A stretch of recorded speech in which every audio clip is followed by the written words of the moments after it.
Welcome to the Byline Times podcast. My name's Adrian Goldberg. The Byline Times telling you what the papers don't say and reporting it without fear or favour. This time the bosses taking advantage of the pandemic to make their employees work harder for less. It's known as Fire And Rehire, and right now it's rife.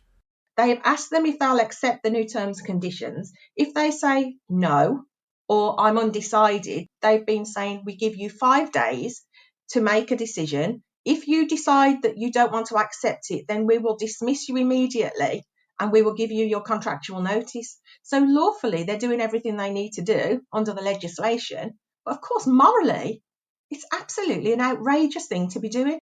Plus the long shadow of empire. We hear from writer Sathnam Sanghera about Britain's historical blind spot.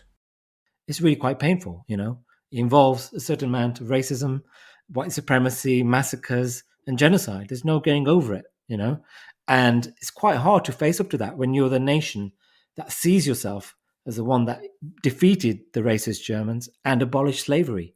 So it's a very challenging history. And not just history. According to Professor Kehinde Andrews, colonialism is still a living reality. The basic logic of empire is that black and brown life is disposable, can be exploited in order to benefit the West. It's essentially white supremacy. And if you take that logic and look at the world today, nothing's really changed. It just looks a bit different. All that coming up shortly. First, a reminder, though, that we don't dance to the tune of any media baron or corporate interest. The Byline Times can challenge the abuse of money and power and hold government to account because our funding comes from ordinary readers and listeners like you. You can help by taking out a subscription to our monthly paper, The Byline Times. It is a great read, honestly, and in buying it, you're helping to support our website, bylinetimes.com, and this podcast. A subscription costs just £36 a year. You can get more details on how to subscribe at bylinetimes.com. That's bylinetimes.com, and if you have already subscribed, thank you. Now, what unites British gas engineers, porters at Heartlands Hospital in Birmingham, and cargo workers employed by BA at Heathrow Airport? Well, the answer is they've all gone on strike in recent months in protest to what unions have described as fire and rehire ultimatums issued by management. The idea of threatening staff with the sack if they don't accept new pay and conditions isn't new, but it does seem to have risen to prominence again during the pandemic. According to research by the TUC, as many as 1 in 10 workers has been forced to reapply for their job on less advantageous terms since the first lockdown a year ago. I spoke to one hospital porter in Birmingham for this podcast. He didn't want to be identified, but told me his world has been turned upside down since a new roster was imposed on staff where he works at Heartlands Hospital. Instead of working the same regular shift every weekday, with Saturdays and Sundays off, he now has to work at different times of the day and night, sometimes at the weekends, and is often allowed only a single day off at a time. I spoke to Claire Breeze from the Unison union, who is representing the porters, and Tim Sharp from the TUC. First Claire, who talked me through the changes.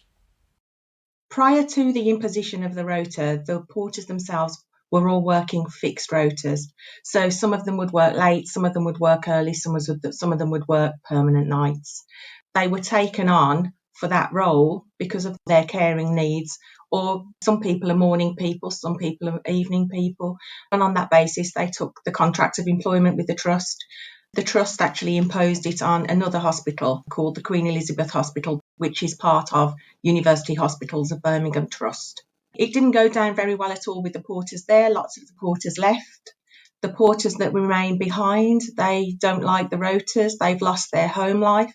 They've lost their social life. They don't have a working sleep pattern. They don't have an eating pattern. So there have been impacts on their health.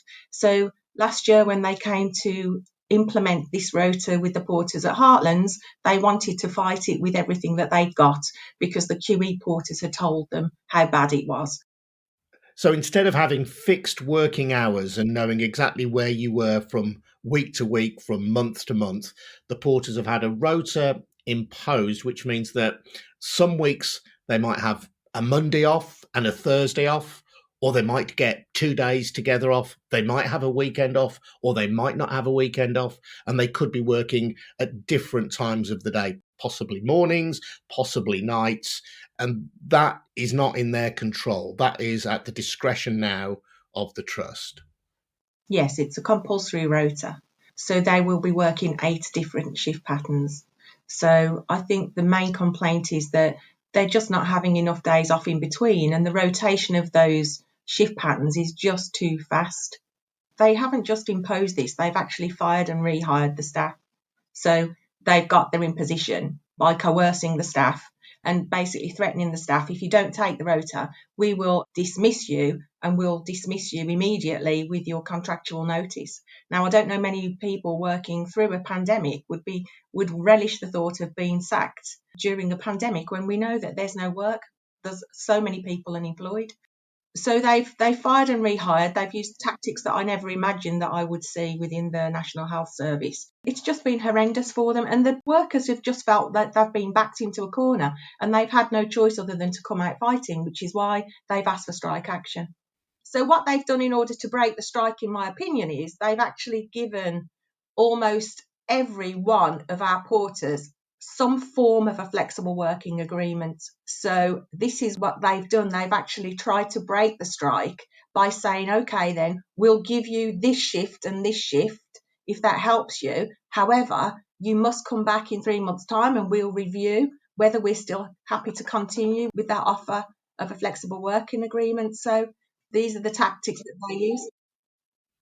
Tim, I've spoken, as I've mentioned, to one hospital porter who didn't want to be identified because he fears reprisals from management. And he says his world has been turned upside down by the imposition of this new roster. How common is this fire and rehire policy? It appears to have had a fresh lease of life since the start of the pandemic. I mean, our polling shows that 1 in 10 workers report having had terms and conditions reduced under Fire and Rehire since March.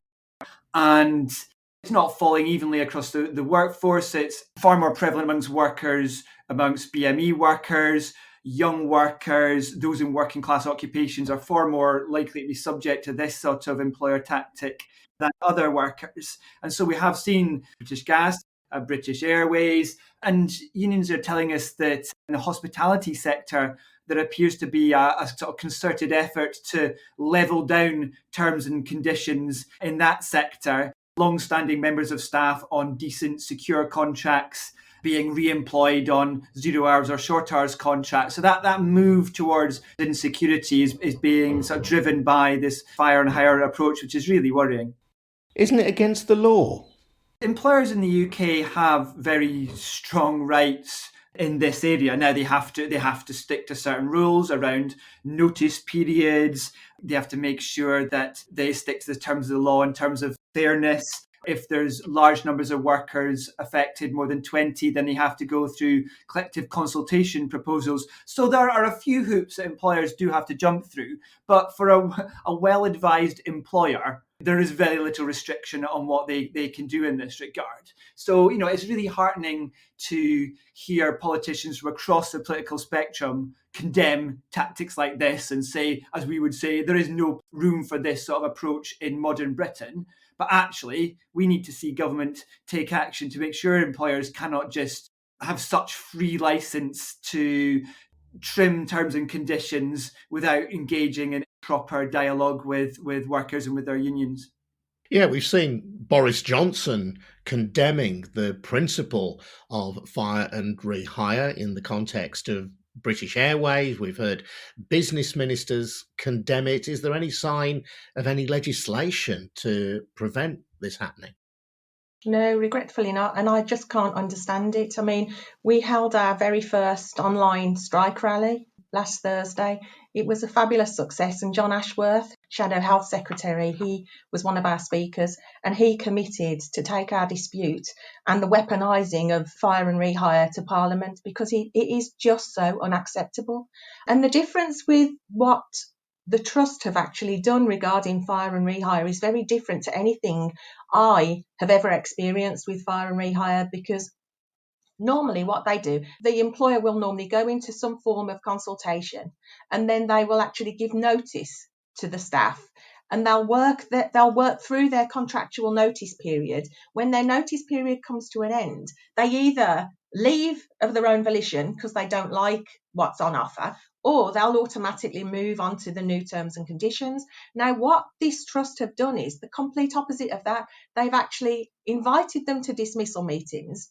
They've asked them if they'll accept the new terms and conditions. If they say no, or I'm undecided, they've been saying, we give you 5 days to make a decision. If you decide that you don't want to accept it, then we will dismiss you immediately and we will give you your contractual notice. So lawfully, they're doing everything they need to do under the legislation.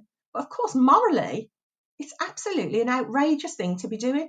It's outrageous to be doing in any sector, but to be doing it during a pandemic while our members are putting their lives on the line and their families' lives on the line, saving lives, it's not right, because these workers have no life, Adrian, no life whatsoever. It's all work.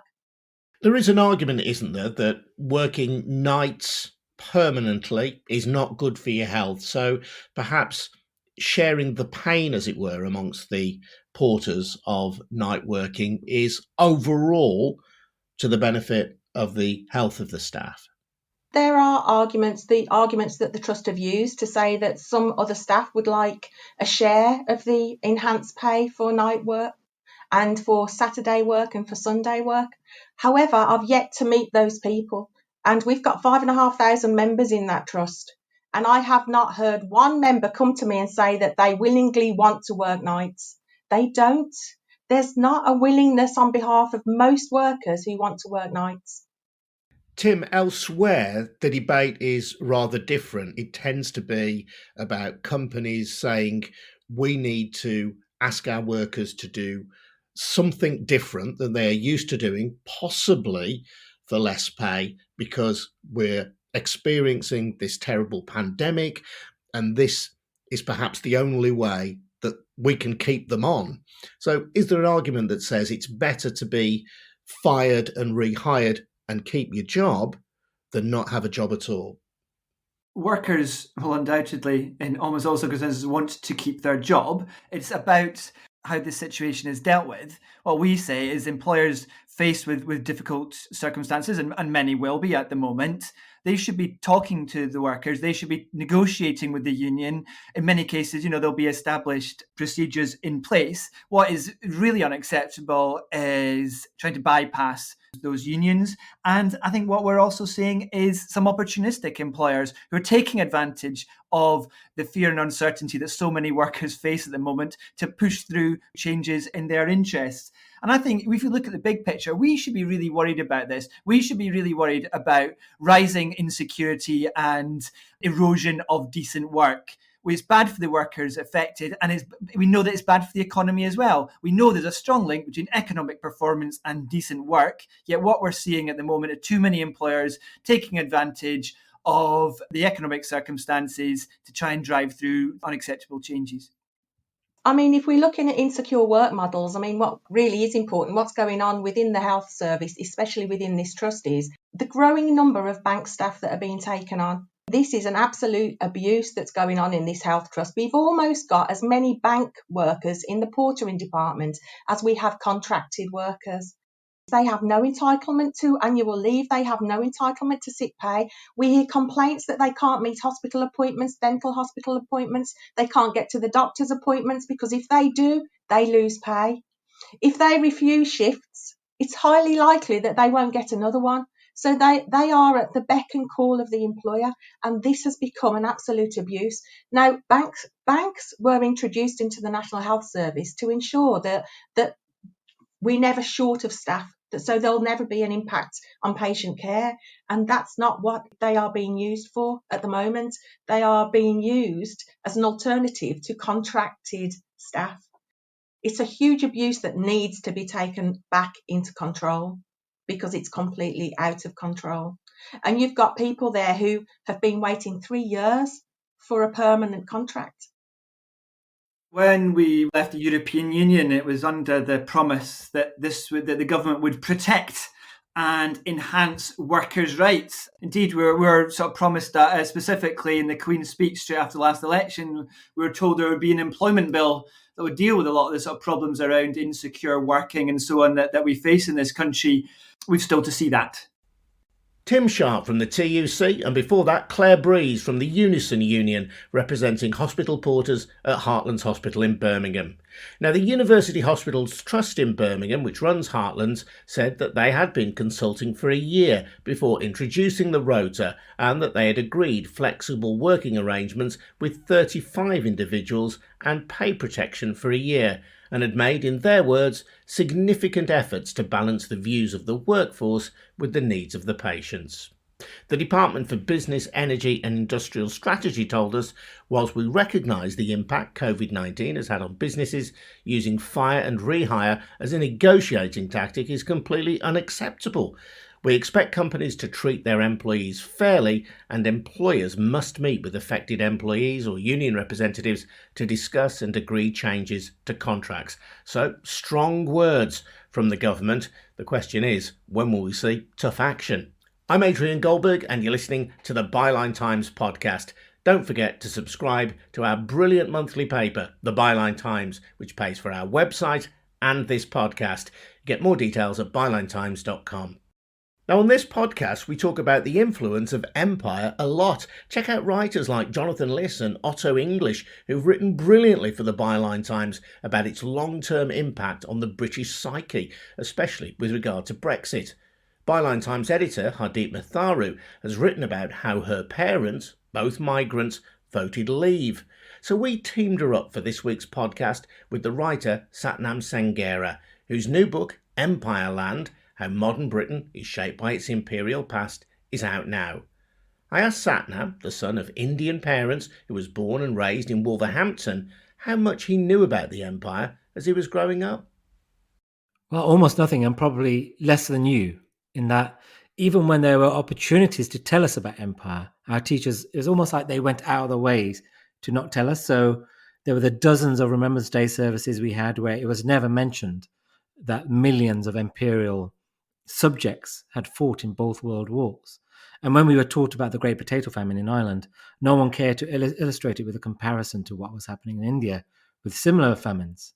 And I think this is reflective of a general amnesia about empire in this country, in that we don't see ourselves as the nation that built the greatest empire in human history. We see ourselves as the country that won World War II alone, which is just factually untrue. And I think amnesia is definitely the way we treat empire. One of the expressions that amnesia is the fact that we don't understand why we have multiculturalism. We have a multicultural society today is because we have had a multicultural empire. All the debates about multiculturalism fail to forget that the British host nation has a duty towards those people who came here to remember there's centuries-long relationships. There's a profound reason why we're here, and I think that's why the amnesia is a problem. It creates huge problems with racism and understanding who we are. We'll talk about the negatives of empire, and I think most thinking people would acknowledge that there are many of those, but you're also keen to focus on the positives of empire as well. For people who haven't read your book, what are they? Yeah, in terms of the modern legacies, things we live with, multiculturalism. So the reason Hardeep and I are here today is that some Brits invaded India in the 16th or 17th century. And then we have our incredible internationalism, and we travel the world like no other nation as tourists and also as expats. And then you have, I argue in the book, there's a certain tradition of anti-racism in this country, which you can trace back to abolition, the abolition of slavery. And then lots of our language comes from empire, our food. But then there are some bad things, and I argue in the book that we have a particular kind of racism which can be traced back to 19th century empire. Also, we have this politics of exceptionalism, this idea we don't have to obey the rules like everyone else, which you see coming out in things like Brexit and our response to coronavirus. And then finally, I think we're in denial about the way in which we got a lot of our artifacts in our wonderful museums. Interesting that you talk about the duality of racism and anti-racism both being part of the legacy of empire. Yeah, it's complex. And I think in the public conversation about empire, things are made incredibly basic. So there's a popular view that British Empire was good, that to be proud to be British, you need to be proud of British imperial history. But it's 400 years of history. It was very complex. So when you say, people say, I'm proud of British history, what do you mean? Are you proud of abolition? Are you proud of slavery? Are you proud of the fact we sent 3 million Africans to America as slaves? Are you proud of Sadiq Khan? Are you proud of me? It kind of means, it's like saying you're proud of biology or jelly. It means nothing. And Hardeep, we've spoken before on the podcast about how you see the long shadow of empire playing out through Brexit in particular.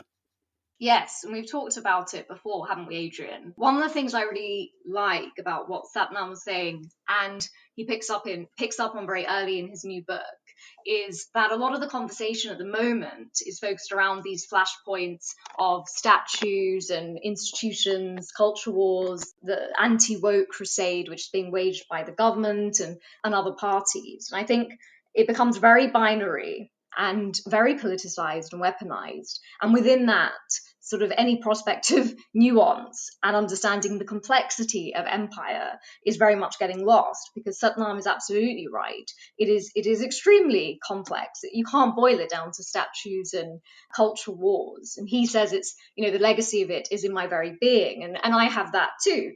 My parents are from India and Kenya, and I have written about this quite extensively, how I saw their vote to leave the EU as, in part, a reflection of this sort of love-hate relationship that they have with their colonial roots. So my father, for instance, grew up in British Kenya. He witnessed some of the Mau Mau rebellion, which I'm sure if you ask anyone on the street, they probably won't know what that was. It was one of the most shocking episodes in British colonial history. He lived through something like that in Kenya. He remembers the colour bar.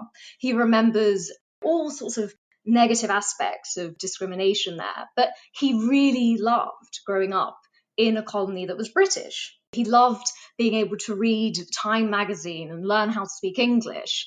And he loved the sense of order and method and education and manners that the British seemed to have.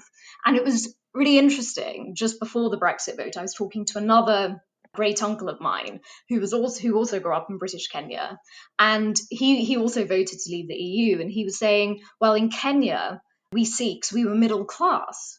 And of course, that was a reflection of this stratification that the British had created in Kenya, whereby the Indians were brought there, in the case of my family, to help build the railways from India. And they were sort of given this middle class status above people who were actually born in Kenya living there, but below the British classes that were ruling them. And my great uncle felt very proud of this notion that they were very middle class. My father feels very proud. He feels very British. And part of that vote for Brexit, I think, he doesn't identify with Europe. He doesn't feel European. And so there was this really strong allegiance to Britain, where British, the mother country. But then there was also this notion that, growing up, Adrian was very aware of the Jallianwala Bagh massacre. My parents told me about that. My dad's told me about what was going on during the Mau Mau era in Kenya and the atrocities that took place part of empire in its colonies. And so there was also a notion, when I spoke to my parents and really dug down into it, that they also felt that because the British had done these things in their countries, that really the British state now should owe an allegiance to immigrants from those countries that had been colonized rather than perhaps European immigrants. But all of this is so complex, it's so nuanced. And I think that is something that is quite difficult to try to explore in sort of British society. It can't be boiled down to the balance sheet approach of this was bad, this was good. It was all complex. It was all involved very different sets of considerations and contradictions. And for perhaps people like Sathnam and myself, we still live those in our day-to-day lives. And I certainly do. The contradiction of me knowing that my parents come from different countries which were ruled over by the British, but also feel, I've loved growing up in Britain. I wouldn't be here if it wasn't for the empire, though. So that is something that's, you can't resolve that easily. And I think a lot of what we're hearing now about discussions of history, it's how do we stop its weaponization and get to some of this nuance, which I think is a challenge, but I think the tide is starting to turn a bit on that. Yeah, I mean, my experience echoes that of Hardeep's, and I think it's because we're Sikhs, and Sikhs had a very complex relationship with empire.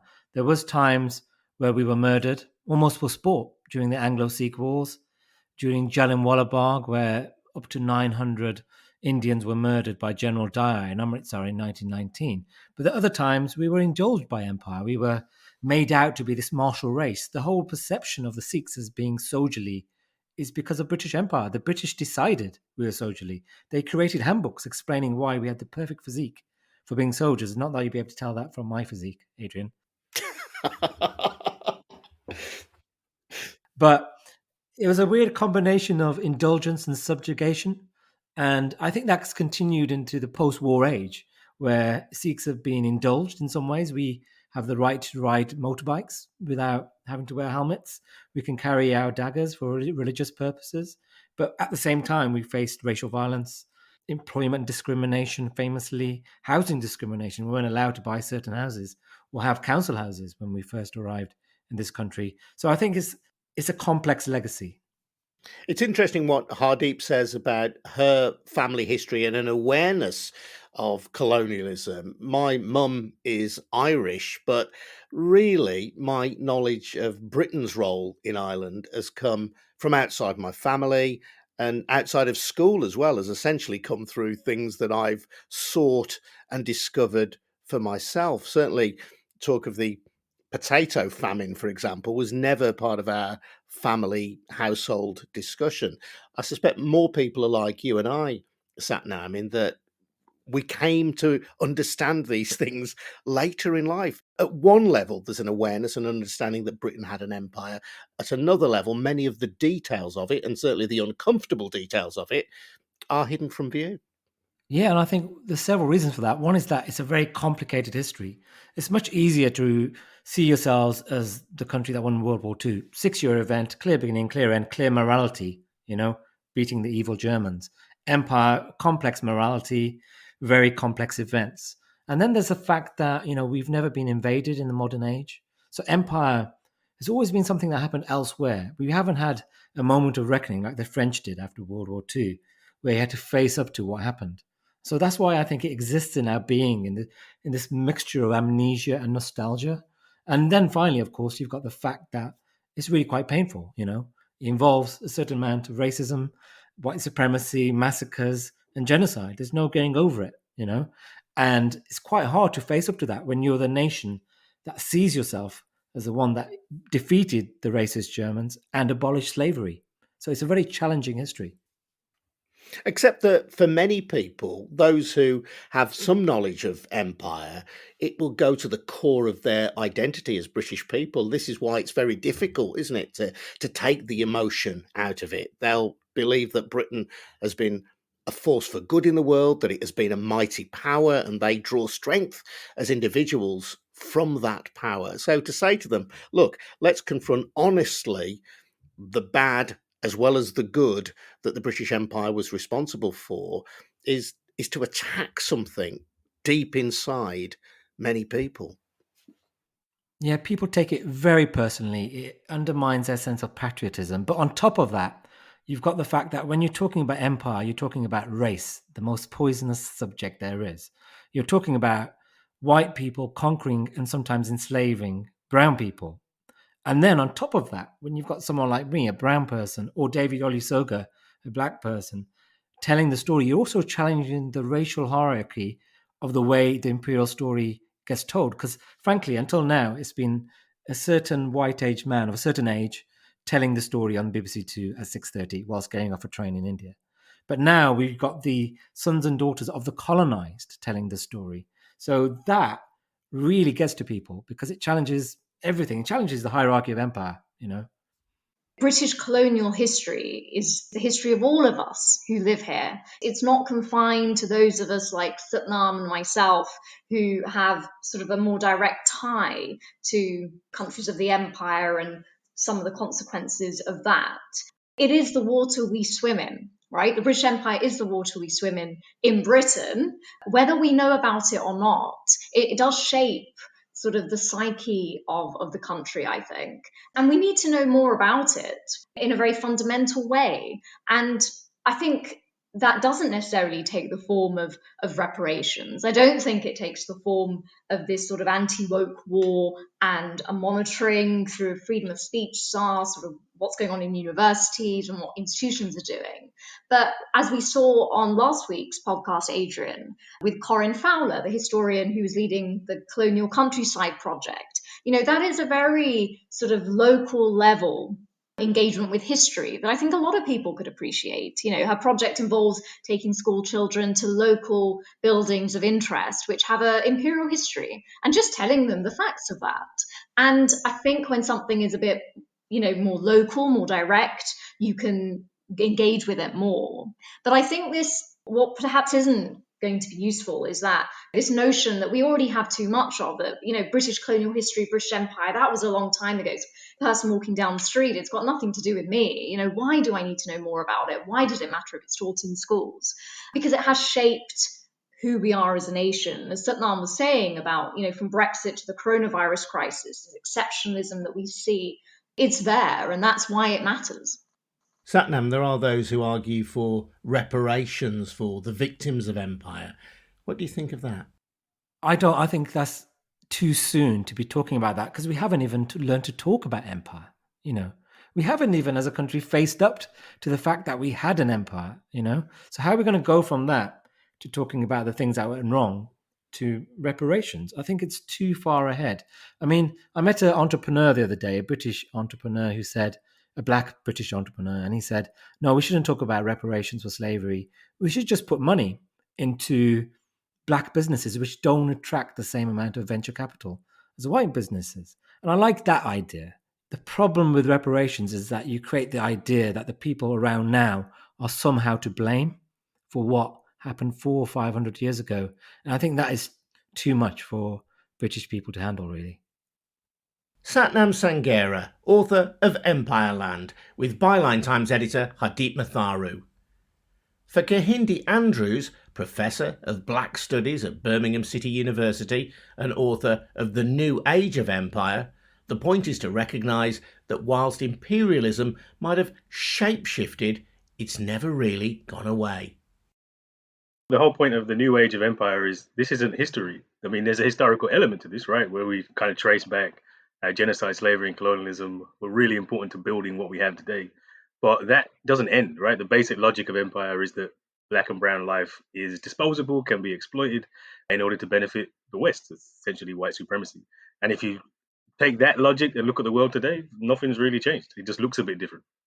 When you say nothing's really changed, isn't that an exaggeration in the sense that the genocide that you refer to of Native Americans, the slavery of Black Africans, aren't things that are present today?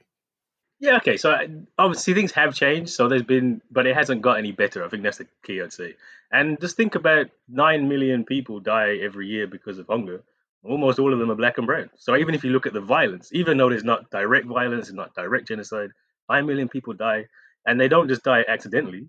They die because of the wealth that's been exploited from them and is here. So those deaths are totally preventable, and they're caused by the success we have. So that basic logic is there, and the result's the same, right? Whether you die through slavery or die through genocide or die through disease or die through hunger, the outcome is exactly the same. And you point the finger at major institutions in the world today, like the World Bank, like the IMF. Explain how they impact upon people in the developing world. Yeah, so I mean, really, after the Second World War, this is when you have the new age of empire. When these Britain can't keep maintaining this massive empire, France can't keep the violence can't hold, people are rebelling, so there's a transition, and there's quite a big transition from European empires, and it goes to America. America's kind of the place that becomes the new center of empire and creates these institutions: the World Bank, the World Trade Organization, IMF. International Monetary Fund, all these places. And what they essentially do is create a finance regime where they will lend money to developing countries, have really strong strings attached to that money. So say We're complaining about austerity now. We're complaining about privatization. All these things happened for the last 50 years in the developing world. And what that is that's a way to continue extracting the resources and the labor, but without the necessary violence. So if you go to most parts of Africa and say IMF, World Bank, there's a hatred for those institutions, but a very similar hatred would have been to Britain or France in the colonial period. And you believe this is underpinned by a kind of structural racism that goes right back to the Enlightenment, the age at which the West, we are told, opened up to learning and new understanding. Well, I mean, it's ironic that you'd think that, but then, what's the science is supposed to give you rational, better, progressive ways of understanding the world, but white supremacy becomes actually it gets worse in the Enlightenment, because previously it was religious explanations, but the Enlightenment, that great age of reason, that's where you get the justification that I'm not a human being, that I'm actually in my genetics, I'm not a human being. Racial science until prior to the Second World War was basically just accepted as science, and these were accepted things.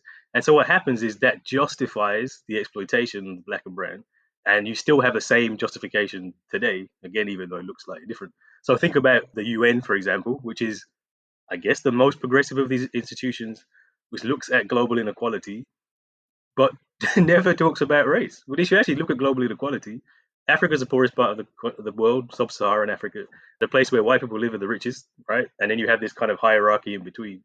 The global economy is literally white supremacy, and then we have a body that talks about global inequality and never talks about race. I mean, that's the problem, right? That we don't even acknowledge what's really blatantly in front of our eyes. And yet there is within the West a lively discourse, an ongoing discussion about racism, isn't there? I mean, it's almost never absent. Yeah, but do we though? I guess that's the problem. And I think, the last summer, Black Lives Matter summer, we had lots of discussions about race. I've been involved in lots of these discussions. I'm actually starting to think they make it worse, not better. The trivial nature we have of these conversations. I've been involved in at least 6 mainstream conversations. Is Britain racist?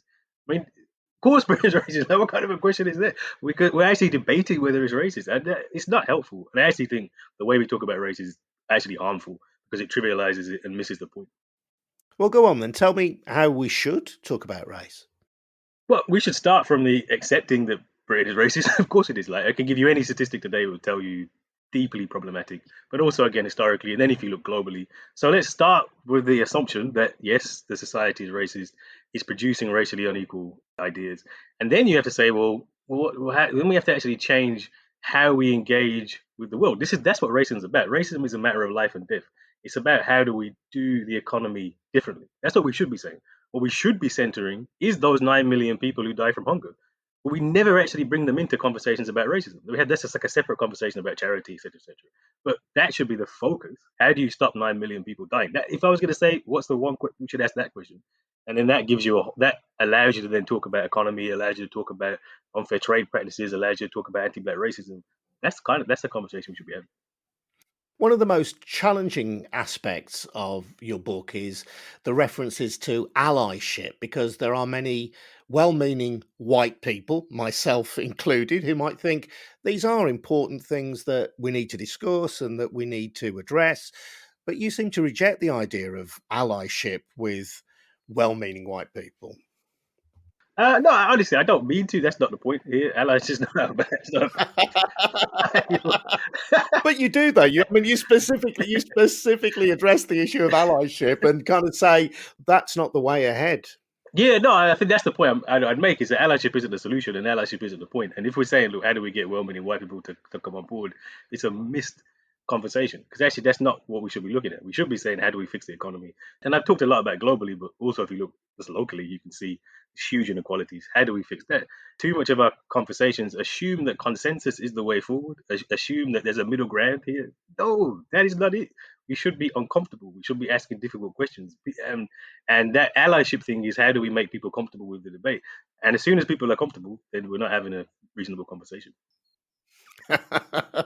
But the concept of white people, though, is in itself a little bit problematic, isn't it? I know we're maybe going a little bit off topic here, but I'm a descendant on one side of Jews, who at different times in history been amongst the most oppressed people in the world,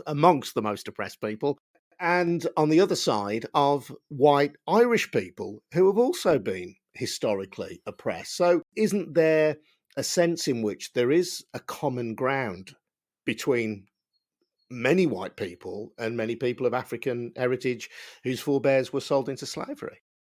Well, there's certainly common ground between many people across the board, but whiteness is, and I think whiteness rather than white people is probably the best way to think about it. And whiteness has always been conditional. So largely in terms about class, who has white privilege. If you think about the Irish have fallen out, certainly have fallen out of whiteness. Jewish people in and out of whiteness all the time. But if we're saying today, and if we're looking at this realistically, that's not the case anymore, right? There is this benefit of whiteness which accrues to all of those in the West. And actually, one of the conversations, the difficult conversation that leaves for us is that applies to me as well, right? I'm a professor at a university. I make more money than, I don't know, 98% of the whole entire world. I benefit from everything I just mentioned. This is the big problem for us now, is that we're in it now. And we, black people, can equally be guilty of whiteness as anybody else, right? So I just, when you take whiteness, it's not white people. When I say something wrong with white people, saying whiteness and white supremacy and the idea that it's okay for us to live in a world that exploits and to benefit from it, that's the problem. And that isn't just a problem for people who have white skin. So to move forward from this situation in which these people are suffering great inequality, where do we go? What is the route out of that? That's the tricky part. And honestly, the book doesn't even try to answer that question. In many ways, the book is it's a prequel to my other book. I just Back to Black, Retelling Black Radicalism for the 21st Century, which is far more positive. And I wouldn't want people to think the book's pessimistic, because it's really not. Kind of ends a bit like it ends, and it's supposed to end in a way which makes you uncomfortable. But the first step is really to embrace that uncomfort, to understand the scale of the change that's necessary, and then we need to really radically rethink what the economy is. And that is a proper rebalancing, where we're not justifying the exploitation of Africa. We're not justifying the exploitation of Asia. Wealth is a big thing, right? There's the big imbalance. Is there's so much wealth here that we always debate about what to do with it. But that wealth kind of needs to be shared globally. So we have to be thinking about those issues. But the first thing to do is to understand the scale of the problem. So as much as anything, it seems to me your analysis is about class as well as race. Black people are the victims, as it were, of the system that you describe, but this is an economy that weighs down on those black people. The thing here is that class and race are totally intertwined, right? So it's not coincidental that Africa is the poorest continent on the planet. It's not coincidental that in the UK, black people are the poorest people in the UK by wealth. Those things aren't coincidental, right? So it's certainly about the economy, but when we think about the economy and we think about class, we should always be thinking about class as it combines to race. That's one of the big arguments in the book. Cannot separate class. In fact, what we think about as class in the West is heavily based on that racial exploitation as well. But certainly it is about saying, how do we provide an economy which is fair for everybody? And the other thing which I'd say is lots of white people lose out from this system as well. It's not just black and brown people that lose out. An equal economy would be better for everybody. Professor Kehinde Andrews there, author of The New Age of Empire. I'm Adrian Goldberg, and I hope you've enjoyed listening to this episode of the Byline Times podcast as much as I have making it. If you did, then please think about taking out a subscription to the Byline Times. It only costs £36 a year. For that, you get our great monthly paper. You also help to fund this podcast, as well as our wonderful website, bylinetimes.com, and that's where you'll find more details on how to subscribe. bylinetimes.com. See you next week.